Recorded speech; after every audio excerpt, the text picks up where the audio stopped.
Bonjour, le cours que je vous présente cette semaine s'intitule « Désordre addictif », aussi couramment appelé « trouble de l'addiction ».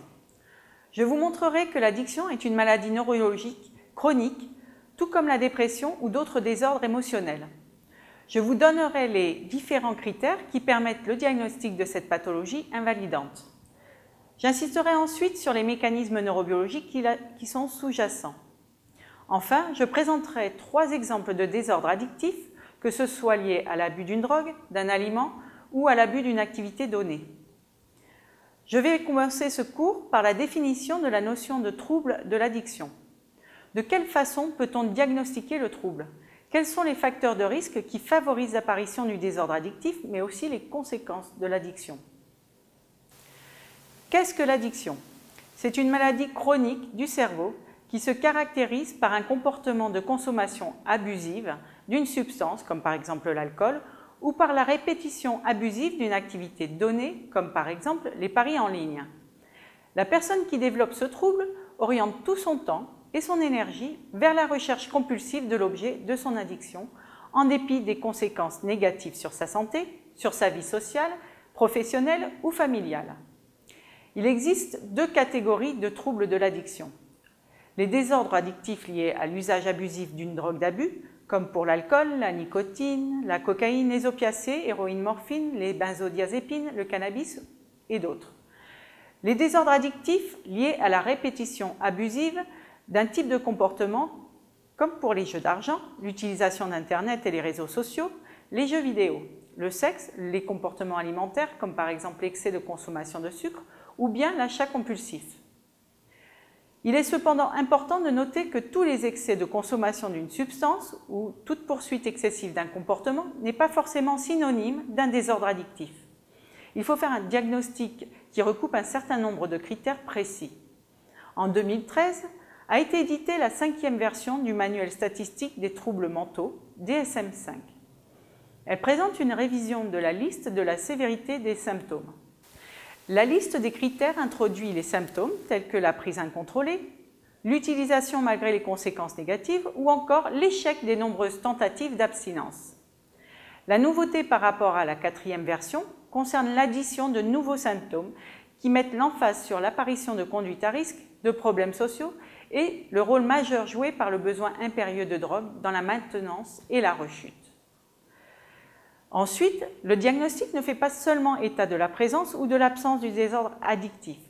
Il est caractérisé par un index de sévérité.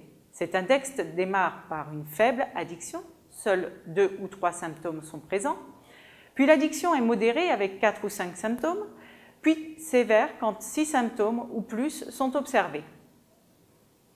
L'addiction est un trouble chronique qui n'est pas observé dans tous les cas d'usage ou d'abus d'une drogue.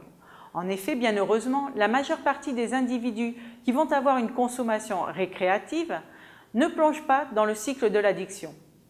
En revanche, une minorité va, au fur et à mesure des prises répétées, perdre le contrôle de sa consommation et développer une dépendance avec l'apparition d'un syndrome de sevrage lors de l'arrêt de la consommation. Mais il ne suffit pas de sevrer et rendre un individu abstinent pour voir disparaître la toxicomanie. En effet, un caractère majeur de l'addiction est la forte probabilité de rechute qui peut survenir très rapidement après l'arrêt de la consommation.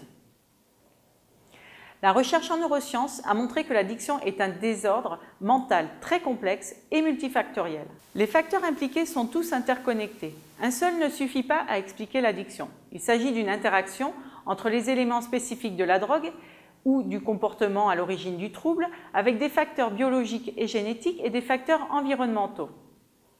L'addiction est aussi une maladie, comme bien d'autres, puisque c'est une maladie qui peut être évitée et qui peut être traitée. Cette maladie peut modifier le fonctionnement biologique du cerveau et du corps. Si ce trouble n'est pas pris en charge avec un traitement, il peut durer toute la vie.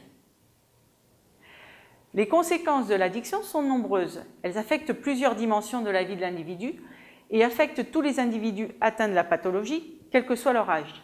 L'abus de drogue provoque des dysfonctionnements cérébraux chroniques avec une diminution du métabolisme et l'apparition de troubles comorbides comme la dépression et l'anxiété. Dans certains cas extrêmes de cette pathologie, les individus ne sont plus capables de s'adapter socialement. Ils dépensent tout dans l'achat de la substance ou dans l'activité de jeu, par exemple. Ils peuvent perdre leur travail, devenir sans domicile fixe. Ces situations sont souvent associées à une forte criminalité et à la violence. Enfin, d'un point de vue économique, les troubles addictifs sont extrêmement coûteux en termes de santé publique, avec les prises en charge nécessaires sur les troubles directs, mais aussi sur les troubles indirects liés à l'addiction, comme les cancers, les maladies cardiovasculaires ou encore le sida, les arrêts maladie et les accidents. En conclusion, cette pathologie mentale est coûteuse pour l'individu qui la développe, mais aussi pour la société.